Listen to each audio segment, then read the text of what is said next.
ನಮ್ಮ ಪಾರ್ಲಿಮೆಂಟ್ ಕ್ಷೇತ್ರದ ಎಲ್ಲ ನಾಯಕರ ಜೊತೆ ಕೂಡ ಅಲ್ಲಿ ಚರ್ಚೆ ಮಾಡ್ತೀವಿ. ನಿರ್ಣಯ ಆದಮೇಲೆ ನಾನು ಏನು ಮಾಡಬೇಕು ಅನ್ನೋದು ನಿಮ್ಮ ಕೇಸ್.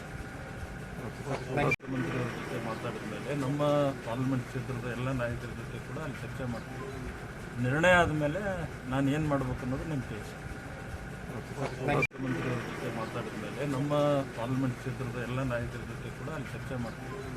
ನಿರ್ಣಯ ಆದಮೇಲೆ ನಾನು ಏನು ಮಾಡಬೇಕು ಅನ್ನೋದು ನಿಮ್ಮ ಕೇಸ್. ಅವರು ಒಂದು ಹಿರಿಯರನ್ನ ಭೇಟಿ ಯಾರು ಅವರ ಆಶೀರ್ವಾದ ತೆಗೆದುಕೊಳ್ಬೇಕಂತ ಹಿನ್ನೆಲೆಯಲ್ಲಿ ಬಂದಿದ್ದು ನಾನು ವೆಲ್ಕಮ್ ಮಾಡ್ತೀನಿ. ಅವರಿಗೆ ಕೂಡ ಶುಭವನ್ನು ಕೂಡ ಅಥವಾ ಕಾಂಗ್ರೆಸ್ ಸೇರ್ಪಡೆ ನಾಳೆ ಯಾವಾಗ ಏನು ಇನ್ನೂ ನಿಖರವಾದ ಮಾಹಿತಿ ಬಂದಿಲ್ಲ. ಬರ್ರಿ ಅಂತ ಹೇಳಿದ್ರು. ಇವತ್ತು ಬೆಂಗಳೂರಿಗೆ ಹೊರಟಿದ್ದೆ. ಸೊ ಯಾರನ್ನು ಭೇಟಿ ಆಗ್ತೀರಿ ಸರ್? ಇಲ್ಲ, ನಮಗೆ ಬರ್ರಿ ಅಂತ ಹೇಳಿದ್ದೆ ಯಾರು? ನಮ್ಮ ಸಹೋದರರು ಇನ್ನು ಮೊದಲು BJP ಕರ್ಕೊಂಡು ಅಂಬ್ರೇಗೌಡರು ಕೂಡ ಅವರು ನನ್ನ ಫ್ರೆಂಡ್. ಅವರು ಜಿಲ್ಲಾ ಬ್ಲಾಕ್ ಕಾಂಗ್ರೆಸ್ ಅಧ್ಯಕ್ಷರು. ಅವರು ಕೂಡ ಮಾತಾಡ್ತಾರೆ.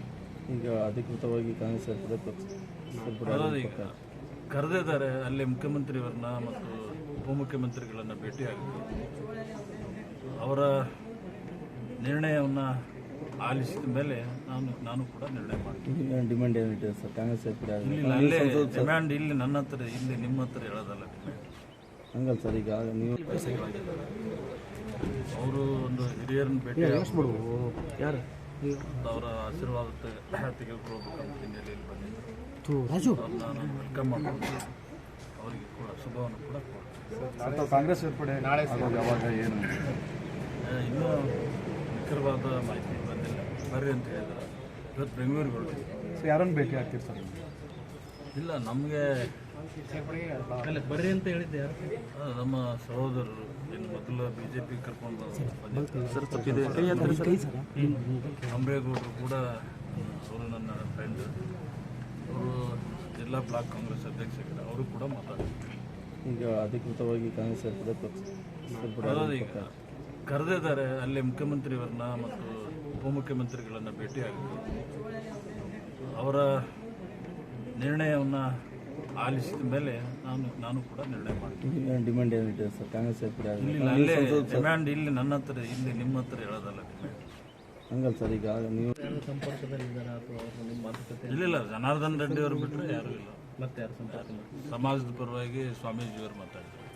ಸರ್ ಸದ್ಯ ತಮ್ಮ ಕಾಂಗ್ರೆಸ್ ಸೇರ್ಪಡೆ ಅವರು ಮಾತಾಡಿದ್ರು, ಹರಿಹರ ಪೀಠದವರು ಮಾತಾಡಿದ್ರು. ಸರ್ ಈಗ ಕಾಂಗ್ರೆಸ್ ಸೇರ್ಪಡೆ ಅಂತ ಒಂದು ನಿರ್ಧಾರ ಬರಲಿಕ್ಕೆ ಕಾರಣ ಏನಂತ ಏನು ಸರ್? ಅಲ್ಲ, ಸೇರಿದ ಮೇಲೆ ಎಲ್ಲದಕ್ಕೆ ಉತ್ತರ ಅಲ್ಲ ಸರ್, ಈಗ ಪ್ರತಿಯೊಂದಕ್ಕೂ ನೀವು ಕಾರ್ಯ ಒಬ್ಬರೇ ಇದ್ದಾಗ BJP ಅಷ್ಟೇ 26 ಕ್ಷೇತ್ರದಲ್ಲಿ ಲಾಸ್ಟ್ ಎಲೆಕ್ಷನ್. ಈಗ JDS ಜೊತೆ ಸೇರಿ ಅವಶ್ಯಕ ದೇವೇಗೌಡರು ಮಾಜಿ ಪ್ರಧಾನಿಗಳಿದ್ದಾರೆ. ಅವೆಲ್ಲ ಒಟ್ಟಾಗಿ ಹೋಗಬೇಕು. ಮುಂದೆ ದಿವಸಗಳಲ್ಲಿ ಲೋಕಸಭಾ ಅಂತಲ್ಲ, ಬರುವಂಥ ಎಲ್ಲ ದಿವಸಗಳಲ್ಲೂ BJP ಒಟ್ಟಾಗಿ ಹೋಗಬೇಕು ಅನ್ನುವಂಥದ್ದು ಪ್ರಧಾನಿ ನರೇಂದ್ರ ಮೋದಿಯವರ ಮತ್ತು ದೇವೇಗೌಡರ ಅಪೇಕ್ಷೆ. ಅದರಂತೆ ಹೊಂದಾಣಿಕೆಯಾಗಿದೆ, ಹೊಂದ್ಕೊಂಡು ಹೋಗ್ತೇವೆ. ಈ ಒಂದು ಹೊಂದಾಣಿಕೆ ಯಾವುದೋ ಒಂದು ಚುನಾವಣೆಗೆ ಸೀಮಿತವಾಗಿಲ್ಲ. ಬರುವಂಥ ಎಲ್ಲ ಚುನಾವಣೆಗಳಲ್ಲಿ ನಾವು ಹೊಂದಾಣಿಕೆ ಮಾಡಿಕೊಂಡೇ ಚುನಾವಣೆ ಎದುರಿಸಬೇಕು. ಕುಮಾರಸ್ವಾಮಿ ಅವರು ಗ್ಯಾರಂಟಿ ಯೋಜನೆಯನ್ನು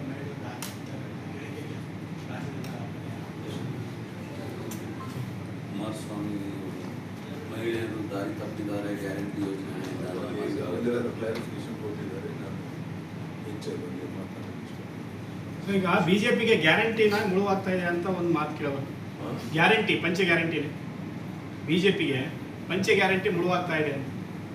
ಯಾವ ಗ್ಯಾರಂಟಿನೂ ಏನೂ ಎಫೆಕ್ಟ್ ಆಗಲ್ಲ. ನರೇಂದ್ರ ಮೋದಿಯವ್ರ ಮುಂದೆ ಅದೆಲ್ಲ ಗೌಣವಾದಂಥ ಯಾವುದರ ಎಫೆಕ್ಟು ಆಗೋಲ್ಲ. ನಾನು ಹೇಳ್ತಾ ಇಲ್ಲ, ನಿಮ್ಮೆಲ್ಲ ಸರ್ವೆಗಳಲ್ಲೇ ನಾವು 24-25 ಸೀಟ್ ಗೆಲ್ತೇವೆ, BJP JDS ಅಂತ ಹೇಳ್ತಾ ಇರಬೇಕಾದ್ರೆ ನಾನು ಮತ್ತೆ ಉತ್ತರ ಕೊಡುತ್ತೇನೆ. ಸೊ ಧನ್ಯವಾದ. ಸರ್, ಈಶ್ವರಪ್ಪ ಅವ್ರ ಮೇಲೆ ಕ್ರಮ ಆಗುತ್ತಾ ಸರ್? ಈಶ್ವರಪ್ಪ ಅವ್ರ ಮೇಲೆ ಕ್ರಮ ಆಗುತ್ತಾ ಅಂತ ಪಕ್ಷ ತೀರ್ಮಾನ. ಸರ್, ಕೇಂದ್ರದಿಂದ ತೆರಿಗೆನೇ ಪ್ರಮುಖವಾಗಿ ಕಾಂಗ್ರೆಸ್ ಇಟ್ಕೊಂಡಿದೆ. ಕಾಂಗ್ರೆಸ್ ಸೆಂಟ್ರಲ್ ಎಷ್ಟು ತೆರಿಗೆ ಬಂದಿದೆ ಅನ್ನೋದ್ರ ಬಗ್ಗೆ ಡಾಟಾ ಕೊಡ್ತೀನಿ ಅಂತ ಹೇಳಿದ್ರು ಸರ್ ವಿಜೇಂದ್ರ ಅವರು. ಅದೇನಾದ್ರು ಈ ಚುನಾವಣಾ ಸಂದರ್ಭದಲ್ಲಿ ತೆರಿಗೆ ಕೇಂದ್ರದಿಂದ ಬಂದಿಲ್ಲ ಅಂತ ಹೇಳ್ತಾರೆ. ಡಾಟಾ ಅದು ವಿಜೇಂದ್ರ ಅವರು ಕೊಡ್ತಾರೆ ಅಂತ ಹೇಳ್ತಾರೆ, ತಿಳಿಸ್ಕೊಡ್ತೀವಿ. ಮುಂದಿನ ವಿಧಾನಸಭಾ ಚುನಾವಣೆಗೂ ಮೈತ್ರಿ ಮುಂದುವರಿಯುತ್ತೆ. ಮುಂದುವರಿಬೇಕು ಅಂತ ರಾಜ್ಯದ ಜನರಿಂದ ಅಪೇಕ್ಷೆ. ಸೊ ಧನ್ಯವಾದ. 2 ಲಕ್ಷ ಜನ ದರ್ಶನ ಪಡೆಯುವ ರೀತಿಯಲ್ಲಿ ಮನೆಯನ್ನು ಅಭಿವೃದ್ಧಿಪಡಿಸಿದ್ದಾರೆ. ನಾಗ್ಪುರ ಅವರು ಬೌದ್ಧ ಧರ್ಮಕ್ಕೆ ಸೇರಿದ ಜಾಗವನ್ನು ದೀಕ್ಷಾ ಭೂಮಿಯನ್ನಾಗಿ ವಿಕಾಸಗೊಳಿಸಿದೆ. ಲಂಡನ್ನಲ್ಲಿ ಶಿಕ್ಷಣ ಪಡೆದ ಜಾಗವನ್ನು ಖರೀದಿಸಿ ದೊಡ್ಡ ಹಾಸ್ಟೆಲ್ ಆಗಿ ಮಾಡಿದೆ. ಮುಂಬೈನಲ್ಲಿ ಅಂಬೇಡ್ಕರ್ ಅವರ ಸಮಾಧಿ ಜಾಗವನ್ನು ಅಭಿವೃದ್ಧಿಗೊಳಿಸಿದೆ. ದೆಹಲಿ ಅಂಬೇಡ್ಕರ್ ಸಚಿವರಾಗಿ ಕೆಲಸ ನಿರ್ವಹಿಸಿದ ದೆಹಲಿಯಲ್ಲಿ ಅವರಿದ್ದ ಮನೆಯನ್ನು ಮ್ಯೂಸಿಯಂ ಆಗಿ ಅಭಿವೃದ್ಧಿ ಮಾಡಲಾಗಿದೆ. ತಾವೇ ನೋಡಿ, ಅಂಬೇಡ್ಕರ್ ಅವರನ್ನು ಹೆಜ್ಜೆ ಹೆಜ್ಜೆಗೂ ಕಾಂಗ್ರೆಸ್ ಪಕ್ಷ ಅಪಮಾನ ಮಾಡಿದೆ. 2 ಬಾರಿ ಅವರು ಚುನಾವಣೆ ನಿಂತಾಗ ಒಂದು ಸೋಲಿಸುವಂಥ ಪ್ರಯತ್ನ ಮಾಡಿದೆ. ಈಗ SC/STಗಳಿಗೆ 11,144 ಕೋಟಿ ಹಣವನ್ನು ಅವರ ಅಭಿವೃದ್ಧಿಗಾಗಿ ಹಣವನ್ನು ಬೇರೆ ಕಡೆ ವರ್ಗಾಯಿಸಲಾಗಿದೆ. ಹೀಗೆ ಅನ್ಯಾಯವನ್ನು ಮಾಡ್ಕೊಂಡು ಬರ್ತಾ ಇದೆ. ಕರ್ನಾಟಕ ರಾಜ್ಯದಲ್ಲಿ ಈಗಾಗಲೇ 23 ಲೋಕಸಭಾ ಕ್ಷೇತ್ರಗಳು ಬಂದಿದ್ದಾರೆ. 2-3 ದಿವಸದಲ್ಲಿ ಉಳಿದ 5 ಕ್ಷೇತ್ರವನ್ನು ಪೂರ್ಣ ಮಾಡ್ತಾರೆ. ಹೋದ ಎಲ್ಲ ಕಡೆ ದೇವದುರ್ಗವಾದಂಥ ಒಂದು ಸ್ವಾಗತ ಸಿಗ್ತಾ ಇದೆ. 28ಕ್ಕೆ 28 ಲೋಕಸಭಾ ಕ್ಷೇತ್ರ ಗೆಲ್ಲಬೇಕು, BJP JDS ಸೇರಿ ಅನ್ನುವಂಥ ಪ್ರಯತ್ನ. ಈ ವಯಸ್ಸಿನಲ್ಲೂ ಸಹ ದೇವೇಗೌಡರು ಸಹ